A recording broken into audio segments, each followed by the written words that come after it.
আজকে নিজের ভোট দান করলেন, তবে সকাল থেকে উলুবেড়িয়ার একাধিক জায়গায় বেশ কিছু অভিযোগ আসছে। কোথাও বুথ জ্যাম করা হয়েছে, কোথাও এজেন্টদের বসতে দেওয়া হয়েছে।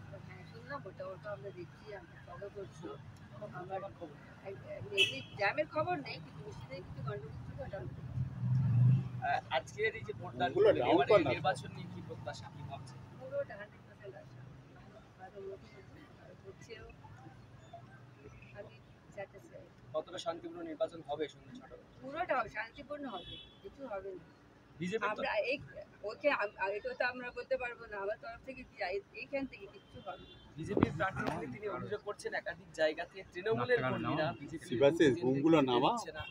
কোথাও ভয় দেখানো হচ্ছে না, কিছু না, ফলস অ্যালিগেশন, কিছু না। উলুবেড়িয়া দক্ষিণে এজেন্টকে বার করে দেওয়া হয়েছে, কংগ্রেসের এজেন্টকে হুমকি দিয়ে, কি বলবেন? এটা কোথায়? আমি তো শুনলাম না, ফলস অ্যালিগেশন আছে, কিছু নেই এমনি। আপনার কাছে বলবে তো ওরা অনেক কিছু বলবে। আপনার কাছে কোনো অভিযোগ কিছু এসেছে এখনো পর্যন্ত? না, শুধু মিশনারি ছাড়া এরপরে ম্যাডাম শান্তি পিসফুল ইলেকশন হবে, এটা আমি জানি, খুব ভালো হবে ইলেকশন, কিছু হবে না।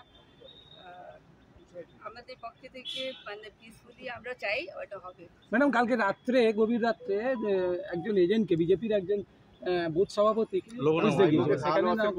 ভাইপোকে মারধর করা হয়েছে এবং তার ধারালো অস্ত্রের কোপ দেওয়া হয়েছে। এটা তো আমি কিছু জানি না, আশঙ্কার জন্য কবটা হাসপাতালে ভর্তি। আমি জানি, খবর নেবো না। ম্যাডাম, প্রশাসনকে কি বলবেন? থাকলে আমি দেখবো। প্রশাসনকে কি বলবেন? আমাদের দায়িত্ব আছে, সেন্ট্রাল ফোর্স, কিন্তু কালকে আপনারা দেখলেন কি হলো, দেখলেন তো ওটা কুলগাছিতে কি হলো। সেন্ট্রাল ফোর্স কি থাকে, মানুষকে সিকিউরিটি দেবে, আর মহিলাদের সাথে ওরা কি করে? জানি এটা পলিটিক্যাল নেই, তবুও কি হলো কালকে তুলে দেবো করে। এরপরে কি আপনি কোথায় যাবেন? পুরোটা আমি ঘুরবো, সব জায়গায় আমি যাবো, দেখবো কিভাবে চলছে, ভালো চলছে।